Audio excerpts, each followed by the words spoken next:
You've given a great overview of the effects that the Segue game has on a corporation or an organization of many individuals, and that is obviously incredibly positive for the totality of what a group of people can do. But how does this affect the individual? What percentage of a person's life, for those people that work in corporations, what percent of their life, their waking time, is spent at work? Oh God, probably a third of their lives. Maybe a little bit less than that, 25% to a third, I would think, for 45 years. So, if that time can be personally valuable, what a difference that makes. Most people go to work and they kind of like hold their breath until they can get out of work. It's like, because their life occurs someplace else.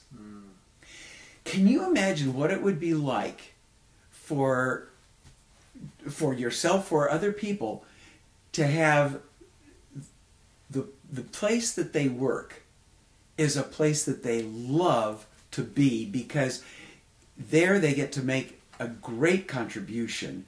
People recognize them, people appreciate them. The very first time we did it happened, and it's happened almost every time that we've done a Segue with an organization. Afterwards, someone will come up and say, you know, that's the first time in my life that anyone has really listened to me. Wow. And we have begun to understand that one of the saddest parts of our society is the distance that has grown between people. We talk about silos in corporations where either a project team or individuals will just, surround themselves with protection instead of being able to say, wow, I've got so many ideas about this. I'd love to contribute to this. I remember it was just recently I was talking to a person from a local corporation here in town. Said, we know how to solve this problem. All of us in our product development area know that we could solve this if we could just get our heads together long enough to create solutions. But every time we've tried, it ends up in competition, and the meeting breaks down. So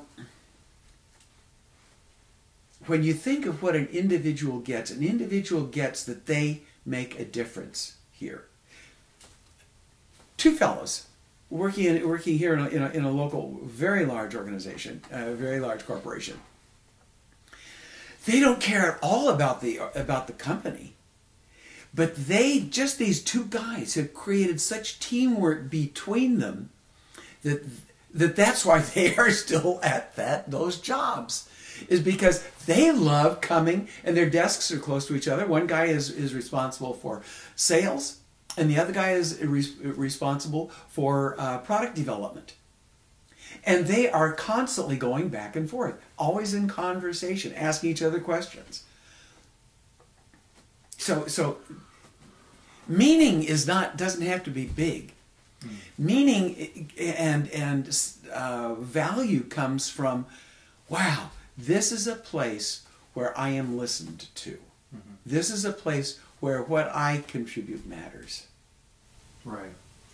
And going back a few moments ago when you were talking about possible conflict within the workplace, how do you deal with people who hold out on the process? I mean, if you got a team of people together and you got, 10 people that are pulling together, but then there's like 2 or 3 that seem to have a hidden agenda, how does the Segue game help bring that to the surface and deal with it effectively? In 2 ways. When I look at the competition that people engage in, I say, oh, that's just the way they've learned how to do life. And where did they learn it? probably very early in their lives, they learned how to be competitive and to do that kind of banter, whether it's gossip or whether it's, internal power struggles of, I get to control the copy machine or whatever it is.